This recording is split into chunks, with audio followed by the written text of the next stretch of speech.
1975 সালের 21শে ফেব্রুয়ারি বাংলার ঘরে ঘরে সেদিন শিবরাত্রির পালনে ব্যস্ত পতিব্রতা রমণীরা।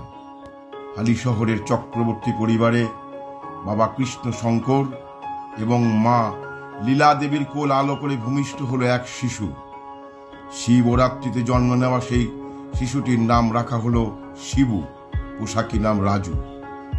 বর্দি তাপসীর আদরের শিবু কিন্তু সোনার চামচ মুখে নিয়ে জন্মালো না, বরং নিম্নবিত্ত পরিবারের মধ্যম পুত্র সহ অন্যান্য সদস্যকে বড় করবার কঠিন কঠোর লড়াইয়ে ঝাঁপিয়ে পড়লেন কৃষ্ণ চক্রবর্তী এবং লীলা দেবী।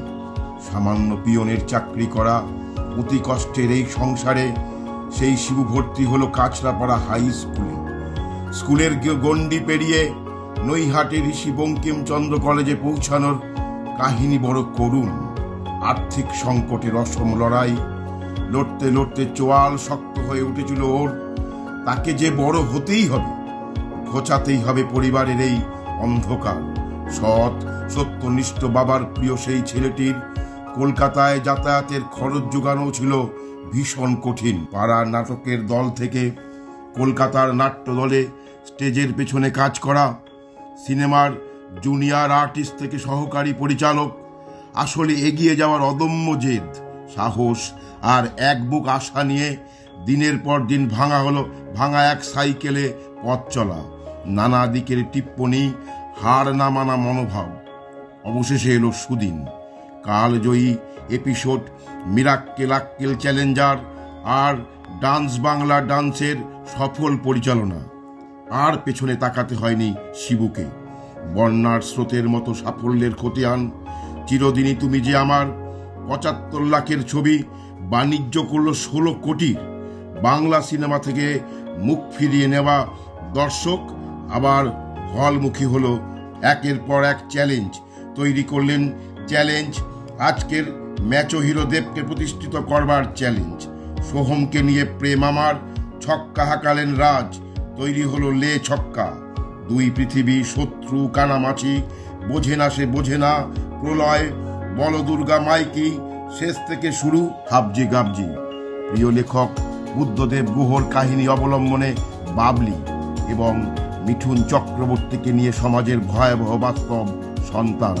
পুরস্কার সহ অসংখ্য পুরস্কারে ভূষিত হলেন আমাদের অতি প্রিয় মানুষটি। এই পথ চলার ফাঁকে 7 পাকে বাধা পড়লেন চলচ্চিত্র জগতের আরেক ধ্রুবতারা শুভশ্রীর সাথে। প্রেমময় সেই জীবন গাথাও এক অনন্য উপাখ্যান। জুবান আর ইয়ালিনী ওদের হৃদয়ের তন্ত্রিতে তন্ত্রিতে শাশ্বত সম্পদ। বন্ধু বৎসল, সুদর্শন, সদা হাস্যময়, প্রাণ স্পন্দনে ভরপুর। রাজদা কখনো বিচ্যুত হননি সামাজিকতা থেকে। সর্বজন শ্রদ্ধেয় জননেত্রী আমাদের মুখ্যমন্ত্রী মমতা বন্দ্যোপাধ্যায়ের স্নেহাশিস ধন্য মহামানবিক কার্যকলাপে আকৃষ্ট হয়ে 2021-এ সিদ্ধান্ত হলো লড়াই করতে হবে টিটাগড় সম্বলিত কঠিন লড়াই ব্যারাকপুর বিধানসভায়। তারপর সবটাই ইতিহাস। করব লড়ব জিতব রে মন্ত্র বুকে নিয়ে মা মাটি মানুষের পাশে দাঁড়াতে জীবন যুদ্ধের অদম্য সৈনিক বিপুলভাবে জয়ী হলেন। নতুন পরিচয় হলো ওর বিধায়ক। তারপর থেকে শুধুই এগিয়ে যাওয়া। ব্যারাকপুরের মানুষের বহুদিনের প্রত্যাশা পূরণে পৌরসভা থেকে জনপদ, হাসপাতালের উন্নয়ন থেকে বিদ্যালয়ের শ্রীবৃদ্ধি, বস্তি উন্নয়ন থেকে বাজারের সংস্কার, ঠান্ডা বিশুদ্ধ পানীয় জল থেকে খেলার মাঠ, সাম্প্রদায়িক সম্প্রীতি অটুট রাখবার থেকে শ্রমিক দরদি পদক্ষেপ, সবেতেই তার প্রাণের পরশ। সমাজের জঞ্জাল, সমাজ বিরোধী মুক্ত সমাজ গঠন করতে প্রশাসনিক ও সামাজিক কার্যকলাপ সহ সাংস্কৃতিক পরিমণ্ডল তৈরিতে সক্রিয় অংশগ্রহণ করলেন এই অদম্য মানুষটি। গত 22 থেকে 28 জানুয়ারি তা প্রমাণিত হলো ঐতিহাসিক টিটাগড় উৎসবের মাধ্যমে। মহামিলন মেলা সংগঠিত করলেন চলচ্চিত্রের পরিচালক, এখানে হয়ে উঠলেন দক্ষ সংগঠক।